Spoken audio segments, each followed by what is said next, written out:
నా ఫస్ట్ ప్రెగ్నెన్సీలో 3 మంత్స్ వరకు కూడా బేబీ హార్ట్ బీట్ రాలేదు. అందువల్ల నాకు థర్డ్ మంత్ అప్పుడే అబార్షన్ అయిపోయింది. మిస్‌క్యారేజ్ అయింది ఆటోమేటిక్‌గా.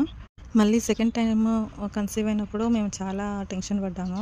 వెంటనే హాస్పిటల్‌కెళ్ళి చెక్ చేయించుకున్నాం. ఫస్ట్ 6 వీక్స్ అప్పుడు హార్ట్ బీట్ రాలేదు. మళ్ళీ 7 వీక్స్‌కి వెళ్ళి హార్ట్ బీట్ చెక్ చేయించుకున్నప్పుడు 7 వీక్స్‌కి బేబీ హార్ట్ బీట్ వచ్చేసింది. బేబీ హార్ట్ బీట్ ఎప్పుడైతే వచ్చిందో అప్పటి నుండి నేను సిక్ అవ్వడం స్టార్ట్ అయ్యాననమాట. ఎలా అంటే 5 మంత్స్ వరకు కూడా సివియర్ వామిటింగ్స్, ఫుడ్ కూడా తీసుకోలేకపోయాను. మొత్తం బెడ్‌కి పరిమితం అయిపోయాను. నేనెంత సిక్ అయ్యానో నా బేబీ అంత హెల్తీగా గ్రోత్ అయిందనమాట. కానీ ప్రెగ్నెన్సీ టైంలో అందరూ అంటారు చాలా పీస్‌ఫుల్‌గా ఉండాలి, చాలా పీస్‌ఫుల్‌గా ఉండాలి అని అంటారు. కానీ అలా ఉండడం చాలా కష్టం. ఎవ్వరు ఏ మాట అన్నా కానీ చిన్న మాటకు కూడా చాలా కోపం వచ్చేస్తుంది. నేనైతే చాలా ఇబ్బంది పడ్డాను. చిన్న మాటకు కూడా ఏడ్చేసేదాన్ని, అలిగేదాన్ని. మీరు కూడా నాలానే కోపం చేస్తే ఒక కామెంట్ చేయండి.